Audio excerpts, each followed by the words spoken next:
Imagine a world where your very image could be scrubbed from existence, your contributions erased, and your memory faded into a government-mandated oblivion. This was the chilling reality under Joseph Stalin's rule, a period when the Soviet Union meticulously crafted its own history, often by force, and with astounding photographic trickery. The story begins, perhaps predictably, with Stalin himself. This earliest portrait from 1924 reveals the man beneath the myth, his skin marked by smallpox he contracted as a child. Yet by 1939, when his power was absolute, a published version of this same portrait presented a remarkably different face. His pockmarks were vanished, his skin unnaturally smooth, his hair and mustache rendered silky and perfect. This wasn't merely vanity. It was the first brushstroke in a masterwork of deception, signaling that even the supreme leader's physical imperfections were deemed unacceptable for the carefully constructed image of an omnipotent, flawless figure. From the seemingly minor alteration of a leader's facial blemishes, the art of Soviet photographic manipulation quickly escalated into something far more sinister: the systematic erasure of human beings. This scene shows Joseph Stalin at the Moscow Canal, standing beside Nikolai Yezhov. Yezhov was once the ruthless head of the NKVD, the secret police, and the architect of the Great Purge, responsible for the deaths of millions. He was one of the most feared and powerful men in the Soviet Union, a close associate of Stalin. But when Yezhov himself fell from grace, accused of treason, tortured, and eventually executed in 1940, he wasn't just removed from power, he was utterly expunged from all public records, including photographs. In the chilling retouched image, the space where Yezhov once stood is now simply empty water, a stark visual representation of his literal disappearance from Soviet life and history. The disappearance of Nikolai Yezhov was far from an isolated incident. The purges were a relentless, escalating process, and the photographs became a terrifying barometer of who remained in Stalin's favor and who did not. This image, taken in 1926, captures Stalin with three prominent party bosses: Nikolai Antipov, Sergei Kirov, and Nikolai Yezhov. In the early days of the Soviet Union, these men were vital figures in the Communist Party, working alongside Stalin.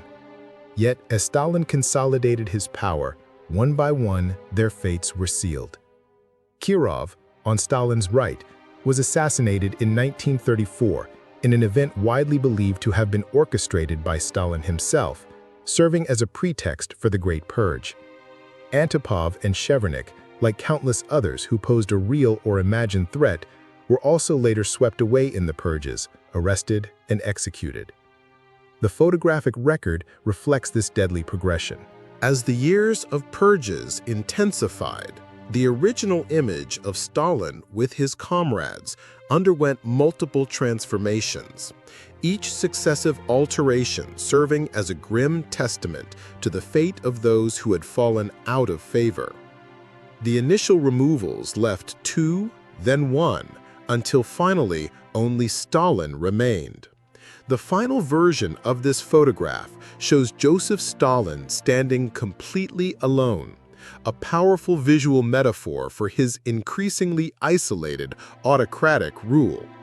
No longer did he appear as one among equals, but as the sole, unchallengeable leader.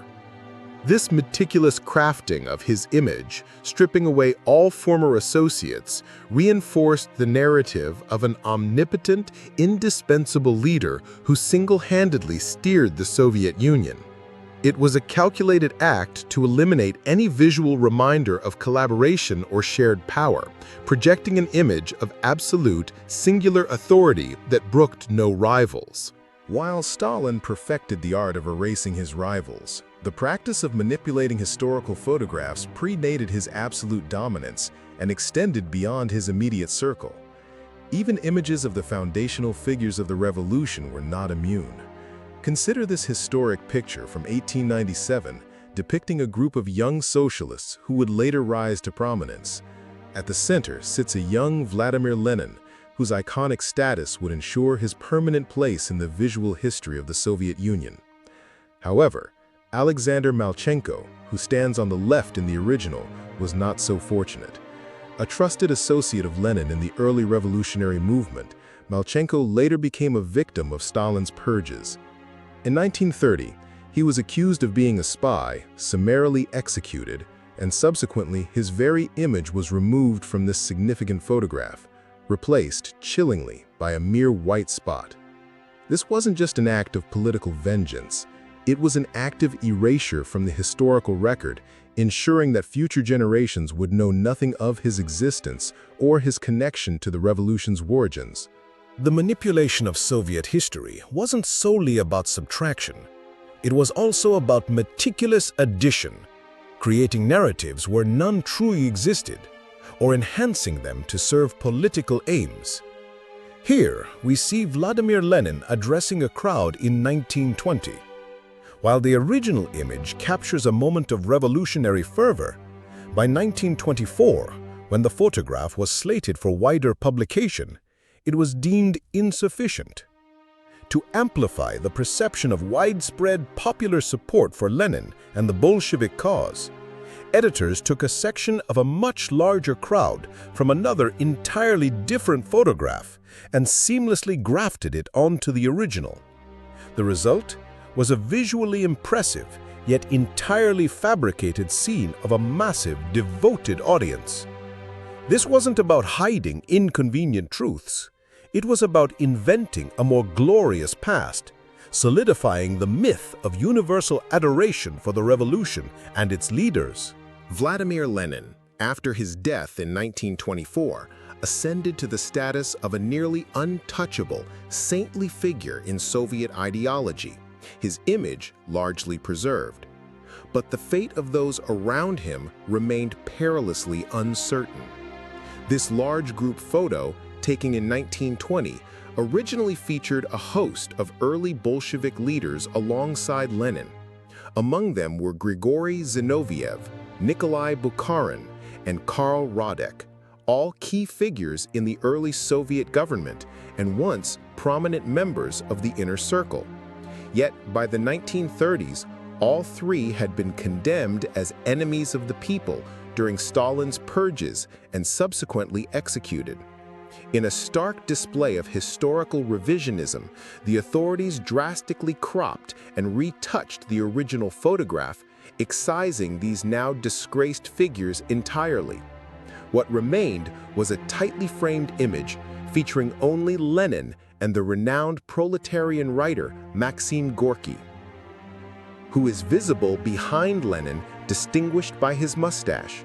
This act ensured that only approved figures were seen in association with the revered founder of the Soviet state, literally cutting out uncomfortable truths from the visual record.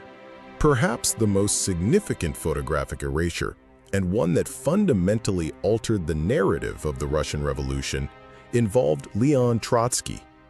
This photo from 1920 shows Lenin delivering a speech from a tribune, with Trotsky, identifiable by his cap, standing close by. Trotsky was not just a prominent Bolshevik. He was Lenin's closest collaborator, the brilliant organizer of the Red Army, and widely considered the natural successor to Lenin.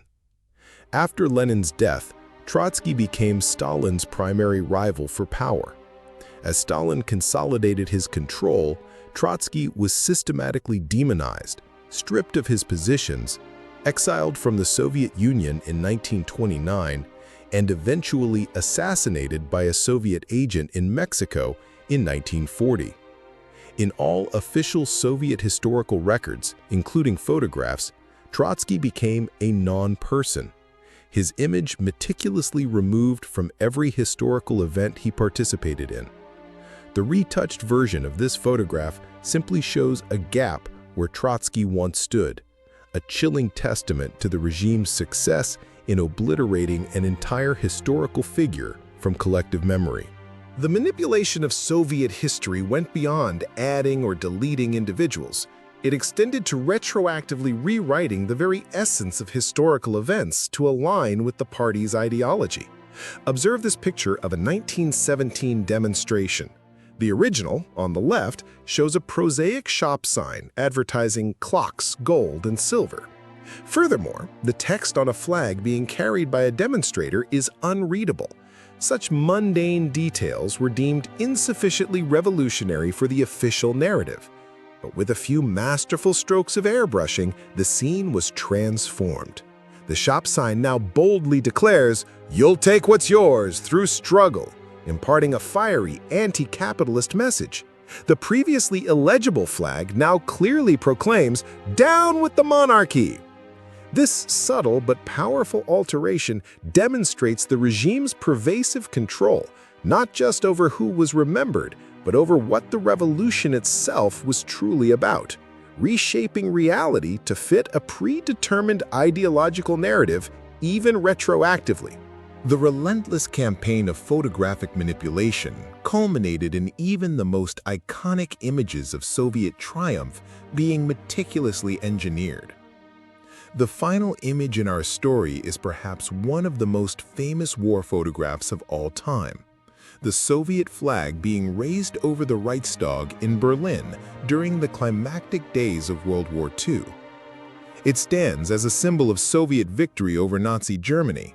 Yet even this powerful symbol was subjected to the propaganda machine's demands. The original photograph was not deemed dramatic enough. Smoke and debris were later added to intensify the scene, creating a more cinematic, heroic feel. More significantly, one of the soldiers was discovered to be wearing 2 watches, suggesting looting. This detail, deemed unacceptable for the image of a victorious liberator, was meticulously airbrushed out. This iconic photo, celebrated for decades, was a carefully constructed piece of propaganda designed to enhance the heroism of the Soviet soldier and sanitize any imperfections. From the smoothing of Stalin's pockmarks to the staging of Berlin's final victory, the Soviet propaganda machine painstakingly rewrote history through the lens. It serves as a profound warning that in an era before digital manipulation, the power to erase and invent visually was already a formidable tool, shaping not just what people saw, but what they believed to be true, and ultimately, what history itself would remember.